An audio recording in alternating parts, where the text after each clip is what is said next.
பேர் ஆனந்தி. இஸ்லாமிய சமுதாயத்தில் இருக்கிற அவங்களோட திருமண சடங்குகள் சம்பிரதாயங்கள் பற்றின ஒரு விளக்கம். ஒவ்வொரு மதத்திலையும் திருமணத்திற்கு என்று நிறைய சடங்குகள் வைத்திருப்பார்கள். இப்போ இந்து மதத்தில் அம்மி மிதிக்கணும்பாங்க, அருந்ததி பார்க்கணும்பாங்க, மந்திரம் ஓதணும், நெருப்பு வளர்க்கணும், அது தாலி கட்டணும், இதெல்லாம் சேர்ந்தா தான் கல்யாணன்ற மாதிரி இந்து மதத்தில் இருக்கும். அதே மாதிரி கிறிஸ்துவ மார்க்கத்தில் அவங்க மதப்படி உள்ள சில பூஜைகள்லாம் இருக்கும், சில மந்திரங்கள்லாம் இருக்கும். முஸ்லீமில் கல்யாணம்னா என்ன, அது எப்படி, அதுக்கு என்ன கண்டிஷன், என்ன முறை என்னன்னு கேட்குறாங்க. அப்போ இஸ்லாமிய திருமணத்தை வந்து முஸ்லீம்கள் இப்போ செய்கிறாங்கல்ல கல்யாணம், அதை பார்த்துட்டு நீங்கள் முடிவு பண்ணக்கூடாது. இப்போ நடக்கக்கூடிய இந்த திருமணங்களுக்கு இஸ்லாத்திற்கு அறவே சம்பந்தம் கிடையாது. முஸ்லீம்கள் அவ்வளவு சடங்குகள் அவங்களா உண்டாக்கிட்டு செய்கிறாங்க. இஸ்லாம் மார்க்கத்தினுடைய திருமணம் என்பது ஒரு சடங்குமே கிடையாது. இஸ்லாத்தில் திருமணம்னா என்ன தெரியுமா, ஒரு மணப்பெண் மணமகன் வேணும், அது கண்டிஷன் தானே, இதில் கல்யாணம் பண்ண முடியாத. ஒரு மணப்பெண் வேணும், ஒரு மணமகன் வேணும். இந்த மணப்பெண் வந்து அந்த மணமகனை மனப்பூர்வமாக சம்மதித்து ஏற்றுக்கொள்ளணும். கல்யாணத்துக்கு முன்னாடி கேட்கணும், நீ இவரை மனப்பூர்வமாக ஒத்துக்கிறியா, ஒத்துக்கலைன்னா செல்லாது. அது மாதிரி இந்த மாப்பிள்ளை என்ன செய்யணும், ஒத்துக்கொள்ளணும். ஒத்துக்கொள்ளனா கல்யாணம் செல்லாது. இப்போ நபிகள் நாயகத்தில் ஒரு பெண்ணு வர்றாங்க, நபிகள் நாயகமே என்னுடைய தகப்பனார் வந்து எனக்கு பிடிக்காத ஒரு ஆளுக்கு கல்யாணம் பண்ணி வச்சுட்டாங்க, நான் என்ன செய்ய? உடனே நபிகள்லாம் என்ன பண்ணுறாங்க, அப்படின்னா செல்லாது, ரத்துன்றாங்க. அவங்க தான் ஜட்ஜி, அவங்க தான் ஜனாதிபதி, அவங்க தான் அன்றைக்கி ஜட்ஜி. அவங்க சொல்லுக்கு மேலே அப்பீல் கிடையாது. அவங்க என்ன பண்ணுறாங்க, அப்படியெல்லாம் திருமணத்தை நான் ரத்து செய்து விட்டேன் போ அப்படிங்கிறாங்க. உடனே அந்த அம்மா சொல்லுது, இல்லை இல்லை நான் அவரோட வாழ்க்கை நடத்துகிறேன், பெண்களுக்கு இந்த உரிமை இருக்குன்னு உலகத்துக்கு சொல்லணும், அதுதான் நான் வந்து கேட்டேன். தங்களுடைய மன வாழ்க்கையை தேர்வு செய்யக்கூடிய உரிமை பெண்களுக்கு இருக்கிறது என்று காட்டுவதற்கு தான் இந்த கேள்வியை கேட்டேன்னு சொல்லி அந்த அம்மா சொல்லிட்டு போயிட்டாங்க. இதில் என்ன விளங்குறது, ஃபர்ஸ்ட் வந்து கல்யாணம் என்று சொன்னால் தாய் தகப்பனார்கள் கட்டாயப்படுத்தி செய்து வைப்பது கல்யாணம் கிடையாது. ஆணா இருந்தாலும் பெண்ணா இருந்தாலும் மனப்பூர்வமாக இந்த பொண்ணை எனக்கு பிடிச்சிருக்கு, நான் கட்டிக்கிறேன், இந்த மாப்பிள்ளையை நான் கட்டிக்கிறேன்னு சொல்லணும். பெண்கள் வந்து சொல்ல வெக்கப்பட்டார்களே, ஆனால் மூணமாவது இருக்கணும். மூணு சம்மதம் தானே, மறுப்பை வந்து வெக்கம் இல்லாமல் சொல்லிடுவாங்க. விருப்பத்தை வெக்கப்பட்டு சொல்ல மாட்டாங்க. பிடிக்கலடா சொல்றது வெக்கம் தேவையில்லை, பிடிக்குதுன்னு சொல்றதுக்கு தான் வெக்கம் வரும். அதையும் நபிகள் நாயகம் சொல்றாங்க, ஓ இது நுகா சுமா துகா, வெக்கப்பட்டு பெண்கள் சொல்லாமல் இருந்தால் மௌனம் தான் சம்மதம் அப்படின்னு நபிகள் நாயகம் சொல்லிவிட்டாங்க. அப்போ கல்யாணம் என்று சொன்னால் மணமகனும் மணமகளும் சம்மதிக்க வேண்டும். ஒன்று ஃபர்ஸ்ட் கண்டிஷன். இரண்டாவதாக திருமணத்தினுடைய ஒப்பந்தம் செய்யணும். ரெண்டாவது ஒப்பந்தம்னா என்ன, பெண்ணு வந்து அவளா ஒப்பந்தம் செய்யக்கூடாது, அவள் சார்பாக அவளுடைய கார்டியன் என்று ஒப்பந்தம் செஞ்சு வைக்கணும். ஆண் வந்து அவளா ஒப்பந்தம் செய்யலாம், அது ஒரு டிஃபரெண்ட் வித்தியாசம் இருக்கிறது.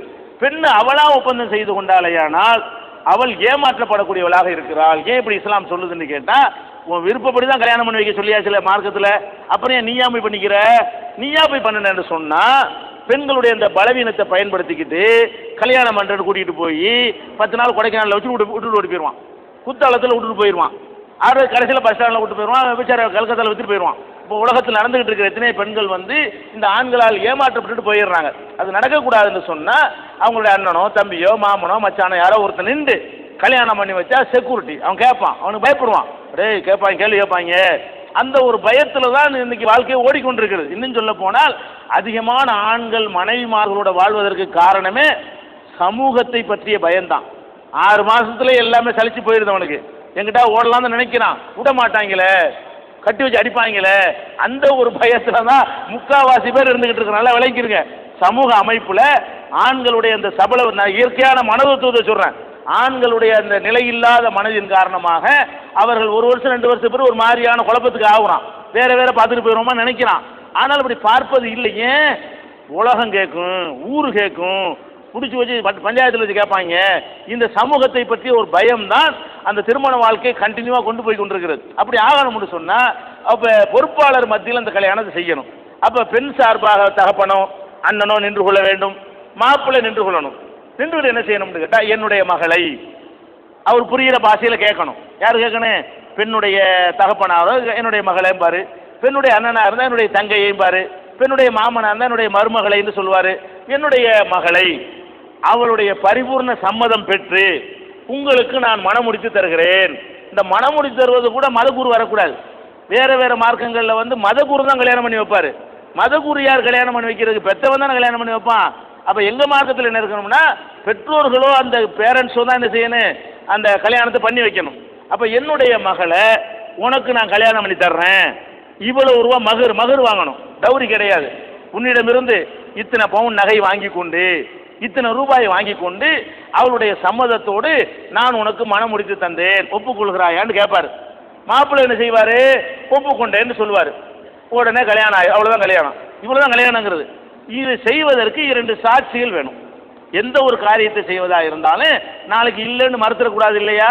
2 சாட்சி வேணும். கல்யாணம் அவ்வளவுதாங்க. இவ்வளவு லேசான கல்யாணம் உலகத்தில் எங்கேயாவது இருக்குதா? என்ன கல்யாணம்? அதாவது மாப்பிள்ளை குடும்பத்தார் பெண்ணு குடும்பத்தார் இருந்து என் மகளை உனக்கு கட்டித்தரம் ஒத்துக்கிட்டியா? ஒத்துக்கிட்டேன், முடிஞ்சு வச்சு. எப்போ ஒத்துக்கிட்டேன்னு சொல்லிவிட்டானோ அந்த வினாடியே அவன் கணவனாகி விடுகிறான், அவள் மனைவியாகி விடுகிறாள். கணவன் மனைவிக்குரிய எல்லா விதமான உரிமைகளும் வந்துடுறது. ஆனால் இப்போ என்ன நடைமுறையில் நாங்கள் பார்க்குறோம் முஸ்லீம் சமுதாயத்திலேயே, அவங்களும் இந்த தாலி கட்டுறதை பார்த்து அவங்களும் வேறு மாதிரியான கரிசமணி கடுகுமணின்னு ஒன்று கட்டுவாங்க. அதுக்கு ஆல்டர்னேட்டிவா அது எங்கள் மார்க்கத்தில் இல்லை, புதுசாக உண்டாக்கி கொண்டது. அரபு நாடுகளில் உலகத்தில் பல நாடுகளில் முஸ்லீம்கள் வாழ்கிறாங்க, எல்லாம் கிடையாது. இங்கே மட்டும் எப்படியோ நெஞ்சிருக்குது அந்த மாதிரியான ஒரு பழக்கம் இருக்குது. இது இஸ்லாத்தில் கிடையாது. ஊரை வளைச்சி பந்தல் போடுவது இஸ்லாத்தில் கிடையாது. மாவிலை தோரணம் கட்டுவது இஸ்லாத்தில் கிடையாது. இது மாதிரியான நல்ல நாள் கெட்ட நாள் பார்ப்பது இஸ்லாத்தில் கிடையாது. இன்னைக்கு கூட இந்த நிகழ்ச்சியை இந்த மாதிரி மாதங்கள் நடத்துறதுக்கு காரணம் என்ன? இப்போ தான் மண்டபம் கம்மியான காசு கிடைக்கும்னு தான் பண்ணுறாங்க. ஏன் இந்த மாதத்தில் பண்ணக்கூடாது, கல்யாணம் பண்ணக்கூடாது, காலியாக கிடக்கு கல்யாண மண்டபங்கள்லாம். அப்போ அந்த மாதிரி எல்லாம் இஸ்லாத்தில் கிடையாது. எப்போ வேணாலும் என்ன செய்யலாம், திருமணத்தை பண்ணலாம். நாள் நட்சத்திரம் கிடையாது. கல்யாணங்கிற என்னன்னு கேட்டால் 2 பேர் செய்து கொள்ளக்கூடிய அக்ரிமெண்ட்டு, ஒப்பந்தம். அதே மாதிரி மாற்றி இப்படி ஒப்பந்தம் பண்ணலாம். மாப்பிள்ளைக்காரனு கூட கேட்கலாம், உங்கள் மகளை எனக்கு நீங்கள் கல்யாணம் பண்ணி தர்றீங்களா? கல்யாணம் பண்ணி தந்தேன். இப்படி செஞ்சாலும் ஒப்பந்தம் தான்.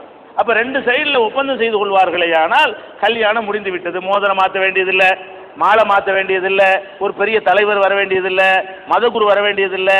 2 குடும்பத்தாருக்குள்ளே முடித்துக் கொள்ளலாம். வசதி இருக்குமே ஆனால் கடன் வாங்காமல் உன்னுடைய சக்திக்கு தகுந்தவாறு விருந்து கொடுப்பது விரும்பத்தக்கது. கட்டாமலாம் கிடையாது, விருந்து கொடுக்குற கண்டிஷன்லாம் கிடையாது. எனக்கு வசதி இருந்தால் விருந்து கொடுப்பேன், வசதி இல்லைன்னா விருந்து கொடுக்காம விட்டுருவேன். கடன் வாங்கி வட்டிக்கு வாங்கி சொத்தை வித்துட்டுலாம் கொடுக்க தேவை கிடையாது. அப்போ இதுதான் கல்யாணங்கிறது. ஆனால் நீங்கள் பார்த்தீங்கன்னு சொன்னால் எங்கள் சமுதாயம் நடத்துகிற கல்யாணம் மாதிரி ஊதாரித்தனமான கல்யாணம் வேறு சமுதாயங்களில் இருக்காது. கச்சேரி என்ன, ஆடல் பாடல் என்ன, ஊரை வடைச்சி விளக்கு போடுற என்ன, அலங்காரம் பண்ணுறது என்ன, இவங்க பண்ணக்கூடிய ஒரு கல்யாணத்தில் 1000 கல்யாணம் பண்ணலாம். அந்த அளவுக்கு விரயம் பண்ணுறாங்க. அது மார்க்கத்தில் தடுக்கப்பட்ட ஒரு காரியம். எளிமையான திருமணம் தான் இறைவனுடைய அருளுக்குரிய திருமணம் என்று நபிகள் நாயகம் ஸல்லல்லாஹு அலைஹி வஸல்லம் சொன்னாங்க. இப்போ என்னுடைய மகனுக்கு மகளுக்கு நான் கல்யாணம் பண்ண யாருக்கும் சொல்லவே கிடையாது. ஊர்வலத்தை கூப்பிடவே இல்லை. ஒரு வருஷத்துக்கு முன்னாடி பண்ணினேன். நாங்கள் ஒரு 15-20 பேர் தான் கூப்பிட்ட 1 லட்சம் பேர் வரதுக்கு ரெடியாக இருந்தாங்க. யாரையுமே கூப்பிடல. நெருங்கின ஆளுக்கு வர்றேன்னு வரக்கூடாதுன்னு சொல்லிட்டேன். நாங்கள் 2 குடும்பத்தார் உட்காந்து இங்கிட்டு 15 அங்கிட்டு 15 கல்யாணம் முடிச்சுட்டோம், அவ்வளோதான்.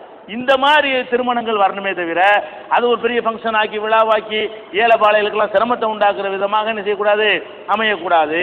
அப்போ இஸ்லாமிய திருமணங்கிறது ரொம்ப ரொம்ப சிம்பிளான ஒரு விஷயம். இஸ்லாமிய திருமணங்கிற ஒரு புக்கு ஒன்று இருக்குது. யார் கேள்வி கேட்டாலே நீங்கள் தானே அவங்க அந்த புக்கை கொடுத்துருங்க.